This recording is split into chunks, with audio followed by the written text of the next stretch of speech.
ఇప్పుడు వరకు అక్కడ జనాల్ని లోపల తీసుకొస్తానని చెప్పి పోలీసు వాళ్ళతో కోఆర్డినేట్ చేసుకుంటూ ఉన్నా. ఎందుకంటే నేను అక్కడి నుంచి వచ్చాను, వాళ్ళ బాధలు నాకు బాగా తెలుసు. అందుకనే ఫస్ట్ అక్కడికి వెళ్ళాను నేను ఇక్కడికన్నా కూడా. Thank you so much Srikakulam.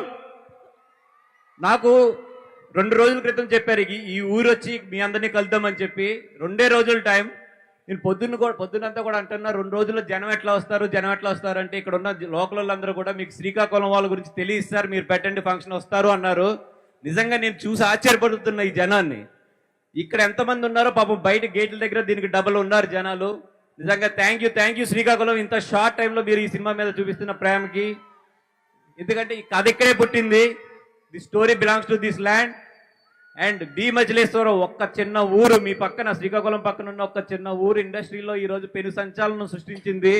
Thanks to the D Machileswaram and అక్కడ ఉన్న పీపుల్ అందరికీ. అదేవిధంగా శ్రీకాకుళం నుంచి ఇక్కడ నుంచి మా సినిమాకి చాలా మంది కూడా కోఆపరేట్ చేశారు, కథ పరంగా కానీ లేదంటే ఇక్కడ నుంచి కోఆపరేషన్ పరంగా కూడా. అందరికీ కూడా thank you so much. Thank you so much was గారు, ఇంత అద్భుతమైన చిత్రాన్ని మా అందరికీ కూడా అందించినందుకు. మరి ఇవాళ ఈ కార్యక్రమంలో ఏదైనా ఒక చిన్న మిస్సింగ్ ఉందా అంటే అదిగోండి రాక్ స్టార్ డిఎస్పీ గారు. పోలీస్ డిపార్ట్మెంట్ నేను చూస్తున్నాను పాపం వాళ్ళ గ్రౌండ్లో ఎంత ఆయ ప్రయాస పడుతున్నారో. వాళ్ళందరికీ కూడా థ్యాంక్ యూ సో మచ్. నిజంగా మీరు ఈ రోజు లేకపోతే ఈ ఫంక్షన్ ఇంత కంట్రోల్డ్గా ఇంత నీట్గా జరిగేది కాదు. మీరు అందరూ అక్కడ ఎంత శ్రమ పడుతున్నారో కూడా చూశాను ఇప్పుడు అటు సైడ్ వచ్చి. ఎంటైర్ పోలీస్ డిపార్ట్మెంట్కి మా గీతార్స్ తరపున థ్యాంక్ యూ సో మచ్ అండి.